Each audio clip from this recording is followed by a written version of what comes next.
ಸವರ್ T ವೀಕ್ಷಕರಿಗೆ ಸ್ವಾಗತ. ಹಬ್ಬ ಎಂದರೆ ಮನೆಯ ಮಹಿಳೆಯರಿಗೆ ಒಂಥರ ಸಂತೋಷ. ಅದರಲ್ಲೂ ಮಹಾಲಕ್ಷ್ಮಿ ಹಬ್ಬ ಅಂದರೆ ಇನ್ನೆಲ್ಲಿದ್ದ ಸಂತೋಷ ಅವರಿಗೆ. ಹೂವು, ಮಾರ್ಕೆಟಿಂದ ಹೂವು, ಹಣ್ಣು ಎಲ್ಲ ತೊಗೊಂಬಂದು ಒಂಥರ ವಿಜೃಂಭಣೆಯಿಂದ ಮಾಡ್ತಾರೆ. ಪ್ರತಿ ವರ್ಷ ನಮ್ಮ ಚಾನಲಲ್ಲಿ ಗಿರೀಶ್ ಅವರು ಲಾಲ್ಬಾಗ್ ಮಾವಳ್ಳಿ ಅವ್ರ ಮನೆಗೆ ಬಂದು ಪ್ರತಿ ವರ್ಷ ಒಂದೊಂದು ಥೀಮಲ್ಲಿ ಅವರು ವರಮಹಾಲಕ್ಷ್ಮಿ ಹಬ್ಬನ ಚೆನ್ನಾಗಿ ಆಚರಿಸ್ತಾರೆ. ಈ ವರ್ಷ ಕೂಡ ಯಾವ ಥೀಮಲ್ಲಿ ಮಾಡಿದ್ದಾರೆ, ಹೇಗೆ ಮಾಡಿದ್ದಾರೆ, ಒಂದು ಝಲಕ್ ನೋಡ್ಕೊಂಬರೋಣ ಬನ್ನಿ.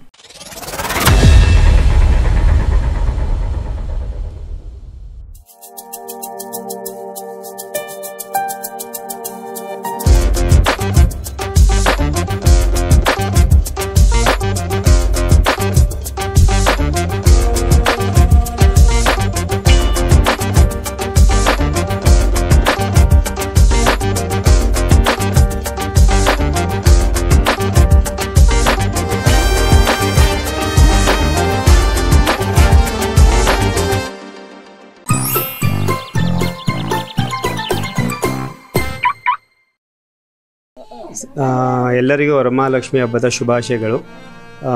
ಈ ವರ್ಷ ನಾವು ಅನ್ನಪೂರ್ಣೇಶ್ವರಿ ಅಲಂಕಾರ ಮಾಡಿದ್ವಿ. ಕಾನ್ಸೆಪ್ಟು ಪ್ರತಿ ವರ್ಷ ಒಂದೊಂದು ಅಲಂಕಾರ ಮಾಡ್ಕೊಂಡು ಬಂದಿದ್ದೀವಿ. ಹೋದ ವರ್ಷ ಗಜಲಕ್ಷ್ಮಿ ಕಾನ್ಸೆಪ್ಟ್ ತೊಗೊಂಡಿದ್ವಿ. ಈ ವರ್ಷ ಅನ್ನಪೂರ್ಣೇಶ್ವರಿ ಅಲಂಕಾರ ಮಾಡ್ತಾಯಿದ್ದೀವಿ. ಜಾಗ ಇದು ಸ್ವಲ್ಪ ಇಕ್ಕಟ್ಟಾಗಿರೋದ್ರಿಂದ ಇಷ್ಟಕ್ಕೆ ಇದು ಮಾಡ್ಕೊಂಡಿದ್ದೀವಿ. ಅಮ್ಮ ಎಲ್ಲ ಆ ಅಮ್ಮನ ಶಕ್ತಿ ಸರ್. ಎಲ್ಲ ಲೋಕ ಸಮಸ್ತ ಸುಖಿನ ಭವಂತು. ಎಲ್ಲರಿಗೂ ವರಮಹಾಲಕ್ಷ್ಮಿ ಹಬ್ಬದ ಶುಭಾಶಯಗಳು ಮತ್ತು ಅವರೆಲ್ಲ ಇಷ್ಟಾರ್ಥ ಕಾರ್ಯಗಳು ಸಿದ್ಧಿಯಾಗಲಿ. ಈ ತಾಯಿ ಎಲ್ಲರಿಗೂ ಆ ಅಮ್ಮನ ಕೃಪೆ ಇರಲಿ ಅಂತ ಹೇಳ್ಬಿಟ್ಟು ನಾನು ಎಲ್ಲರಿಗೂ ಆಶೀರ್ವಾದ ವಿಶಸ್ ಕಳಿಸ್ತಾ ಇದ್ದೀನಿ.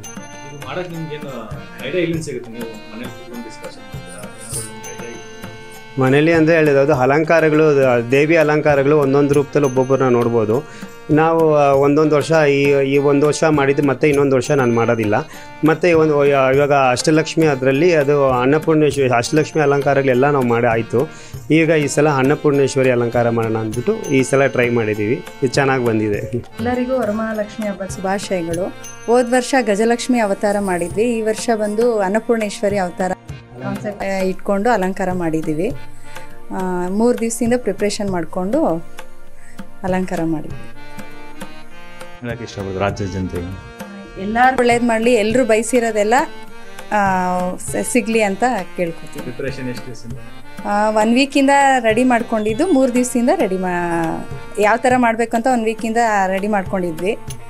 3 ದಿವಸದಿಂದ ರೆಡಿ ಮಾಡಿದ್ವಿ. ನಾವು ಮಾವಳ್ಳಿ ಲಾಲ್ಬಾಗ್ ಹತ್ರ ಇದ್ದಿದ್ದು, ಇಲ್ಲಿ ಶಾಸ್ತ್ರಿ ನಗರಕ್ಕೆ ಬಂದಿದ್ದೀವಿ. ಆದ್ರೂ ಆ ಅಮ್ಮನ ಸೇವೆ ಮಾಡಬೇಕು ಅಂತ ಒಂದು ಇಲ್ಲಿವರೆಗೂ ಮಾಡ್ಕೊಂಬಂದಿದ್ದೀವಿ.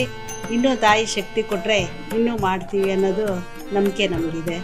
ಎಲ್ಲರಿಗೂ ಒಳ್ಳೆಯದಾಗಲಿ. ವರಮಹಾಲಕ್ಷ್ಮಿ ಹಬ್ಬದ ಶುಭಾಶಯಗಳು ಸರ್. ವರ್ಷ ಇವರು ಹೊಸ ಥೀಮ್ಸ್ ಮಾಡ್ತಾ ಇದ್ದಾರೆ. ಈ ವರ್ಷ ಅನ್ನಪೂರ್ಣೇಶ್ವರಿ ಥೀಮ್ ತೊಗೊಂಬಂದಿದ್ದಾರೆ.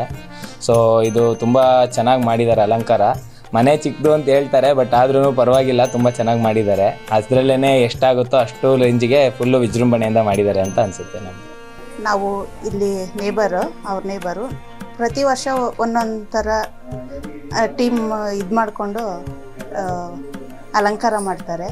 ಇಲ್ಲಿ ಬಂದು ನೋಡೋಕ್ಕೆ ನಮ್ಗೆ ತುಂಬ ಖುಷಿಯಾಗುತ್ತೆ. ಇನ್ನೂ ದೇವರು ಅವ್ರಿಗೆ ಇನ್ನೂ ಹೆಚ್ಚು ಮಾಡೋಕ್ಕೆ ಧೈರ್ಯ, ಶಕ್ತಿ ಎಲ್ಲ ಕೊಟ್ಟು ಕಾಪಾಡಲಿ ಅಂತ ಕೇಳ್ಕೊಳ್ತೀನಿ. ಸವಾರಿ ಟಿವಿ ವೀಕ್ಷಕರಿಗೆ ವರಮಹಾಲಕ್ಷ್ಮಿ ಹಬ್ಬದ ಶುಭಾಶಯಗಳು. ನೋಡಿದ್ರಲ್ಲ ವೀಕ್ಷಕರೇ, ಇದಾಗಿತ್ತು ಈ ವರ್ಷದ ವರಮಹಾಲಕ್ಷ್ಮಿ ಹಬ್ಬ. ಇನ್ನೊಂದು ವರ್ಷ ವಿಡಿಯೋ ಜೊತೆ ಆದಷ್ಟು ಬೇಗ ನಿಮ್ಮ ಹತ್ರ ಸಿಗ್ತೀನಿ. ನಮಸ್ಕಾರ.